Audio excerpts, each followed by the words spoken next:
It's Tuesday, April the 13th, and welcome to the reading of the Mansfield News Journal. As you know by now, my name is Pam, and we begin with the area deaths. Janet Sue Charrington Collins, 86, formerly of Ontario, Ohio, passed away at her home, surrounded by her loving family on Saturday, April 10th. The family will receive friends from 5 to 7 p.m. on Tuesday, April 13th, at the Ontario home of the Wapner Funeral Directors. A service will be held at the funeral home on Wednesday, April 14th, beginning at 10. Graveside services will be held later that day at 2:30 p.m. at Oak Grove Cemetery in Logan, Ohio. Brenda Lee Rhodes, 58, of Sterling, died Friday, April 9th at Akron City Hospital. Friends may call on Tuesday, April 13th from 4 to 6 p.m. at Murray Funeral Home with a service of remembrance following at 6 p.m. And that concludes the area deaths available for today. So now we'll begin with our first article. Todd Rice, local LGBTQ leader, dies at age 44 by Monroe Trombley. Todd Rice, former president of the Mansfield Gay Pride Association, has died. He was 44. Police are investigating the cause of death. An autopsy is being conducted.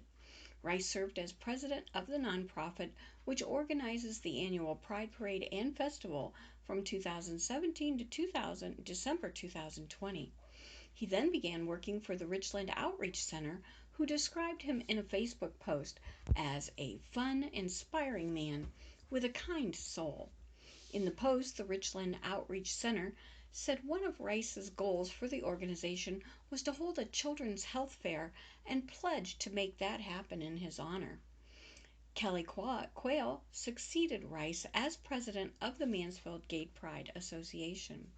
He was an outgoing, gregarious, big-hearted, wonderful man who cared deeply for everyone, especially for the LGBTQ community, Quayle said in an interview. He truly believed in equality for everyone, that we all should be equal in the eyes of the law and government, that there should be no discrimination. Quayle, a transgender woman, first met Rice in 2018 when she began volunteering for the association.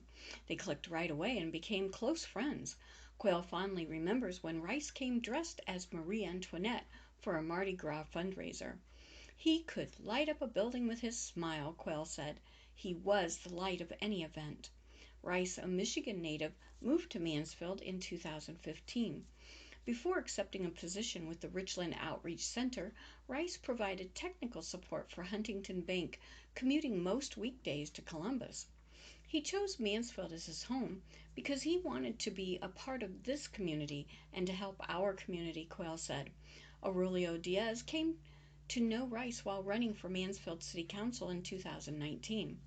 As president of Mansfield Gay Pride, Diaz and Rice faced criticism from the area's straight and LGBTQ communities. Some people felt that he wasn't taking chances or taking too many chances, Diaz said. Rice also faced pushback from people who felt the nonprofit should be led by a native Mansfielder, Diaz said. But Diaz believes Rice left the association better than he found it. I mean no disrespect to the founders, but think he made it a lot more impactful and visible, Diaz said. It became more respected, it included more businesses, and gained more business and organizational support than it ever did. Diaz says Rice expanded the association's mission by starting monthly support groups. He also reached out to local groups that some felt weren't accepting of the LGBTQ community, according to Diaz. He knew that in order for the LGBTQ community to grow and get support, he had to open people's eyes, Diaz says. Mansfield Division of Police Captain Sherry Robertson worked with Rice on the annual Pride Parade and Festival. I loved his energy and he was just a good guy, Robertson said. Quayle described Rice as a take-charge type of guy. Whatever situation you put him in, he was always going to insist that it be the absolute best, she said. He would never settle for second best, whatever we did. It had to be the best, and he never backed off those standards. He demanded it, and that's what made us so successful. Rice was guilty of taking on too many responsibilities from time to time, Quayle added. The man always had an endless amount of energy, Quayle said. You looked at him and you were like, man, where do you get this from? He was just energized by the work. He loved what he did, and it energized him. This year's annual Pride Parade and Festival is scheduled for August 7th. Last year's festivities were downsized to discussion panels due to the COVID-19 pandemic. Quayle says she has big shoes to fill. I'll never be as good as him, but I'm trying, she said. Rice's 8-year-old Cocker Spaniel Lucky has been missing for about a week. If spotted or found, please call 419-545-3879. Joe Richard putting out an album video. Joe Richard describes his music as outlaw country gospel by Mark Cottle. Joe Richard has a wish list. The local musician has been added to 6540 Records, a Nashville label. Richard calls his brand of music outlaw country gospel.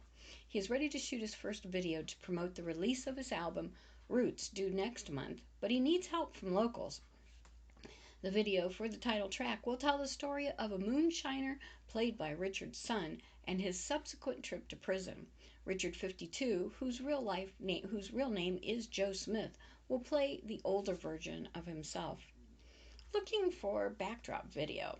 For the video, Richard is looking for an old country church, an old barn, and a nearby dirt road, an interior of a church with pews, a 1970s era car, a similar police car from that time, and a couple of uniformed cops from that era.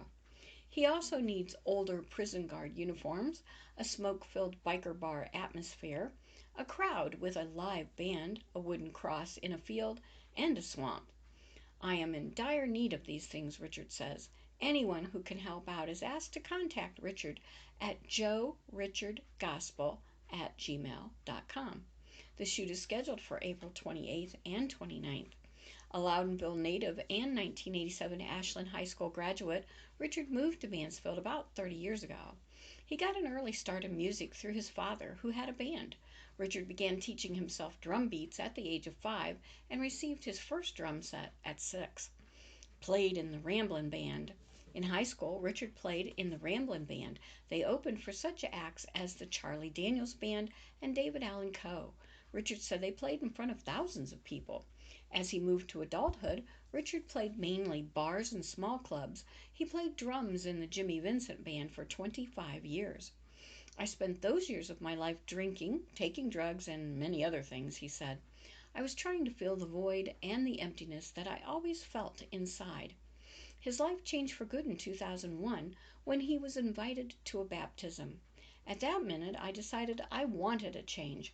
I was so tired of the life I was living, Richard said. Saved, baptized, blessed. The church held a revival the next week. Richard's wife Julie was saved on a Thursday, and he followed the next day. A couple of weeks later, we were baptized in that same river, and we have been blessed ever since, Richard said. He wants to pass those blessings on to others through his music. Richard called 6540 Records a minor league affiliate of Daywind Records, one of the largest Southern gospel labels. Richard caught a break when Micah Sweissenberg, a drummer in the genre, listened to a couple of songs that Richard had written. 2 of the songs on Richard's forthcoming album, The Spirit Within and Rise Up, were added to the playlist of RadioMusicDJ.com and were among the most popular releases on the 3,800 stations around the world. Recorded 10-track album. Richard eventually got to record his 10-track album with notable producer Rick Sweissenberg's father of Micah, Anthony Ziggy Johnson, who had been a producer at the Grand Ole Opry, engineered and mixed the songs. Talented Nashville session players backed Richards on the album. Now that album is on the verge of being released. It will be available for download or a hard copy at joerichardgospel.com. People can also download individual songs for $1. A local entrepreneur, Richard says he doesn't need the money to be a recording artist. He simply wants to reach people around the world. He has no interest in traveling or touring, instead preferring to play at Paradise Church in Madison Township. Richard has agreed to go to Nashville a couple of times a month to help support the record. I wasn't called to preach, but I was definitely called to sing, he said. God deserves all the glory. I'm just a mouthpiece. Richard said giving his life to God was the best thing that ever happened to him. Old things passed away, he said. All things became new. Carter Freachin voted MNJ Athlete of the Week by Jake Furr. Your votes are in. Lexington's Chase Carter and Colonel Crawford's Lauren Freachin earned enough votes to be named Mansfield News Journal Male and Female Athletes of the Week. Carter earned a nomination after he launched 2 home runs during his doubleheader split against Norwalk last week. He collected 6,229 votes on his way to make Athlete of the Week honors. Lexington's Carter Newman's Ontario's Ryan Brophy, Clear Fork's Caleb Holler, Madison's Isaac Brooks, Crestviews Ross Kuhn, and Gallion's Caleb Brandstetter all earned nominations for their efforts. There were 12,402 votes tallied in the Male Athlete of the Week poll. Freachin earned a nomination after she twirled a no-hitter in her team's 13-0 win over Buckeye Central, during which she piled up 11 strikeouts. She collected 8,850 votes on her way to Female Athlete of the Week honors. Clear Fork's Ashton Roberts, Lexington's Jillian Bauman, Ontario's Jocelyn Fraser, Mansfield Senior's Brianna Perry, Bucyrus's Emma Tyrell, Crestview's Kylie Ringler, Crestview's Reagan Garrett, Madison's Carrie Eckenweiler, Shelby's Raina Hoffman, and Lucas's Alexa Folk all earned nominations for their efforts. There were 16,618 votes tallied in the Female Athlete of the Week poll. Voting for next week's Athlete of the Week begins on Monday. Robert Taylor says City Hall chaos spurred him to run for office. Bucyrus residents gathering signatures on petition for a city council seat by Zach Tuggle. Robert Taylor is tired of chaos within Bucyrus' City Hall. There's chaos on every level of government. The Marine veteran said there's chaos everywhere, and we don't even have what seems to be a normal functioning government on the local level. Taylor told members of Bucyrus City Council during Tuesday's regular council meeting that the chaos they had created has caused him to begin the process of seeking one of their jobs. I will tell you this, there's a lot of frustrated people in the city of Bucyrus, Taylor told council members. I have been going around with a petition with the intent to run for an at-large council seat. His decision to run or not will be based on the results of that petition. I may well not do that, but I am seeing what the support looks like for me to do it, Taylor said. A lot of people have asked me to. History of civic engagement. It's not the first time the man has gathered his clipboard in hopes of enacting change. In January of 2020, Taylor circulated petitions throughout Crawford County in hopes of declaring the community a Second Amendment sanctuary. I wish I would have woken up sooner to the political arena locally, because I think you make a bigger difference locally than you ever can nationally, Taylor told the Telegraph warned them. And that's really all I'm trying to do, just trying to get people to pay attention to the county commissioners and to the city council, because everybody has complaints, especially on social media, but they don't really do anything. He said this time around, he's heard a lot of complaints from voters. The sentiment I hear from everyone is there's shared blame to go around, Taylor said. He said taxpayers are pointing at Mayor Jeff Resser, Council President Kirk Falkhauser, and all of the city's council members. Even probably the voters, Taylor said. We picked you guys, so we're going to eat some of the blame too. Spending rumors concerning. While on the campaign trail, Taylor said many residents have asked him about rumors they've heard that city administrators want to create a new park manager position and build a new city garage at a cost of $1.7 million. Look, the taxpayers are done, Taylor said. We cannot take any more expense from the government on any level.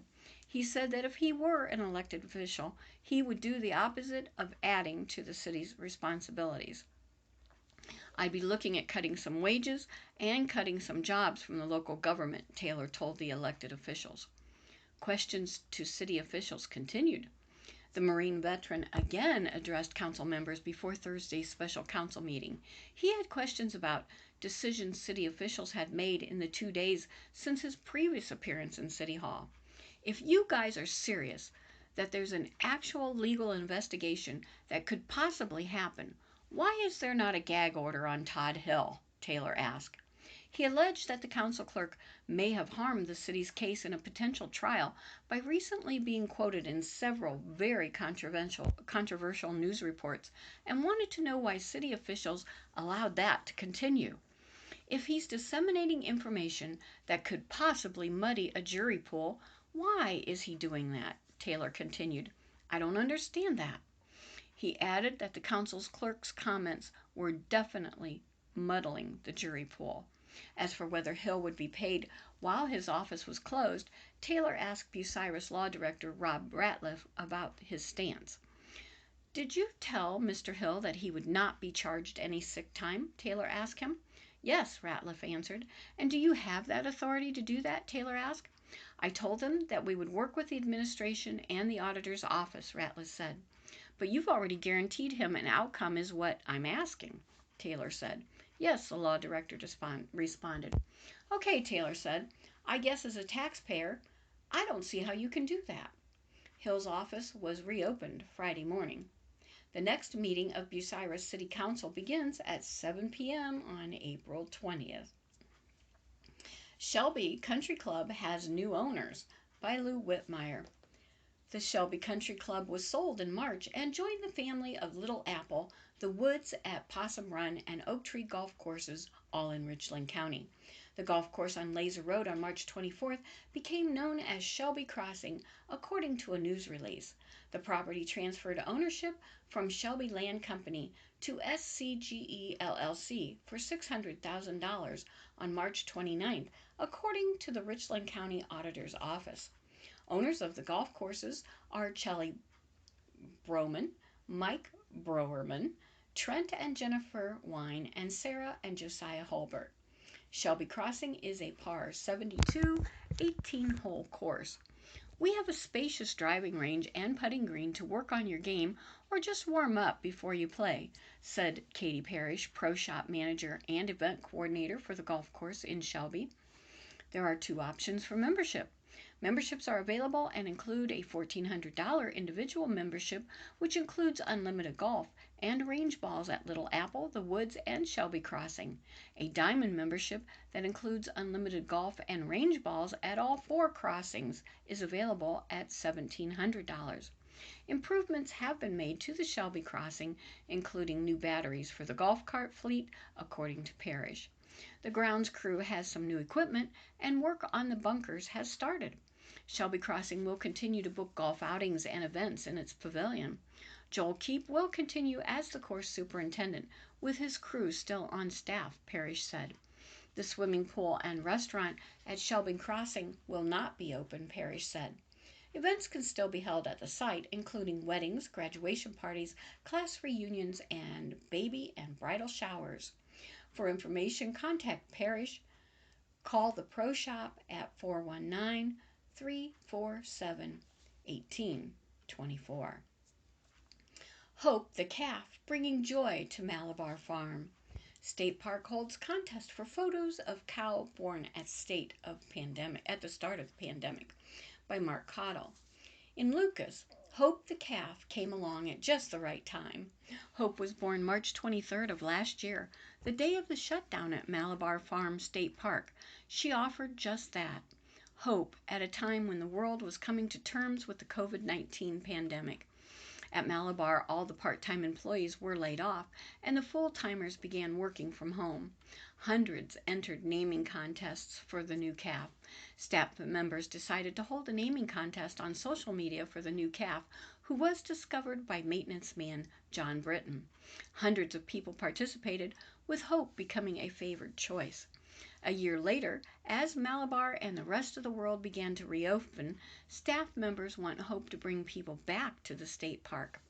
Finding Hope at Malabar Farms is a photo contest taking place through at least the end of April. Visitors to Malabar can find Hope. She's truly the only cow with pink ear tags, and take her picture. They are to post Hope's photo on social media, preferably Facebook or Instagram, and include the hashtag I found hope. They can then visit the park office on weekdays to get a free button. We're just trying to get the word out and get families here this month, tour guide Kathy Hicks said. We want something fun and free. Hope can be found in the pasture. Through the end of April, Hope will be in the pasture behind the main barn, making her easier to spot. She will not be at the working farm or Mount G's until after the end of April, Hicks said. That makes her easier to find her because Malabar Farm is a big place. Fans can find more information, including a video about Hope and photos other people have already taken on Malabar Farm's Facebook page. This little calf was proof that the world must go on, Hicks said. Hicks describes Hope as very unique. The calf is light red, almost a strawberry blonde. She's much lighter than her relatives. Hicks added that Hope has a sweet nature. The curious calf almost posed for a news journal photographer on a recent morning. I think she's getting used to the attention, Hicks says. Malabar runs a beef operation, but Hope will be bred instead and will live out the rest of her days at the farm. Unofficial Malabar mascot. She is pretty much the Malabar mascot, Hicks said. If the photo contest is successful, the farm may offer a spin-off. We'll see how it goes, Hicks said. In the meantime, she is counting on Hope bringing people back to the farm. Hicks said the trails have been busier than ever since the pandemic. Picnic sites are sprinkled throughout the grounds. Hicks also recommends Ferguson Falls off the Horse Bridle Trail above Ferguson Meadow. Malabar Farms was founded by Pulitzer Prize-winning author Louis Bromfield and purchased by the state in 1972. The park is open every day. Hours for the visitor center and the main barn are 8 a.m. to 4:30 p.m. The gift shops open from 11 a.m. to 4 p.m. each day, except Mondays. It also will be open on that day, starting on Memorial Day. Also in the works is an outdoor chicken coop, which will produce eggs for the gift shop. This is an event park, Hicks said. Baby calves, sheep, goats. There's already a lot of new life to see at Malabar. Hicks said 3 calves have been born this week, and they are expecting baby sheep and goats any day. It all goes back to Hope's birth a little over a year ago. She brought a lot of joy to people last year, tour guide Lori Murray said. She seems to be doing it again. 2 major events spark Lehman's Hardware growth by Jim Brewer. Folks in not far away Loudonville might not fully appreciate the uniqueness of Lehman's Hardware, the iconic traditional old-fashioned hardware business in eastern Wayne County. Glenda Lehman Irvin increased the understanding of members of the Rotary Club of Loudonville when she spoke on the history of her family's business before the Rotary Club of Loudonville on Thursday, April the 1st. Back in the day, every little town, even as small as Kidron, population about 1,000, had a local hardware store, a place where businesses and residents could find items needed to keep their homes or businesses functioning, said Irvin as she opened her engaging talk, delivered via Zoom to a dozen Rotarians and guests. In the late 1800s, 2 brothers from Switzerland founded a hardware store in Kidron. One of them, A.C. Summers, took over operations solely in 1916 and ran it until his retirement in 1955, selling it then to Irvin's father, who borrowed money from his dad to buy it. His goal then was to serve the local Amish population who couldn't find many of the items they needed in traditional English stores, Irvin said. For a while he ran the business by himself, but it grew, so he hired on his sister, a brother, his dad, who loaned him the money, and a neighbor to help keep the store going. An astute businessman, my dad was bitten by the missionary bug, serving for a while in the Congo and other parts of Africa before being assigned in London, England, to manage the affairs of other missionaries, she continued. He did that for 12 years, returning to the store in the early 1970s. That was a complex time in America, as the country was falling into what would be known as the energy crisis, with Arab oil-producing countries tightening the supply of oil to the U.S. and other Western nations, she added. Dad saw this as an opportunity, as he noticed the supply of wood and coal-fired cooking stoves in the store was falling very low. So he ordered from the manufacturer a 3-year supply of the stoves. He sold them out to a market that was concerned about the supply of natural gas and oils, turning over that 3-year supply in 4 months. He ordered more. On one Saturday, selling 72 stoves in one day, Irvin said. Suddenly, Lehman Hardware was a booming place. In that time frame, we made 10 different additions to our Kidron facility. The customer base was no longer the Amish neighbors, but also included weekend browsers and folks yearning for old-fashioned merchandise, things like oil lamps, shades, and wicks. We developed a huge mail-order catalog business, later turning it into a web-based business, enabling us to serve customers all over the country. The Y2K phenomenon further added to our business as folks flocked to the country to avoid an anticipated computer disaster caused by the new millennium, Irvin added. The disaster didn't happen, but once again, Lehman Hardware drew national media attention. Another national disaster, this time the coronavirus pandemic, caused another major change at Lehman's. In 2019, Irvin said the store sold 40 puzzles. With everyone at home with the quarantines in 2020, the store sold 740 puzzles. We also were experiencing a new market shortage of canning lids and jars, as everyone is canning their own food now, doing things the old-fashioned way, because they're spending so much time at home, she said. Suppliers told us we would receive new lids in March. They're not here yet.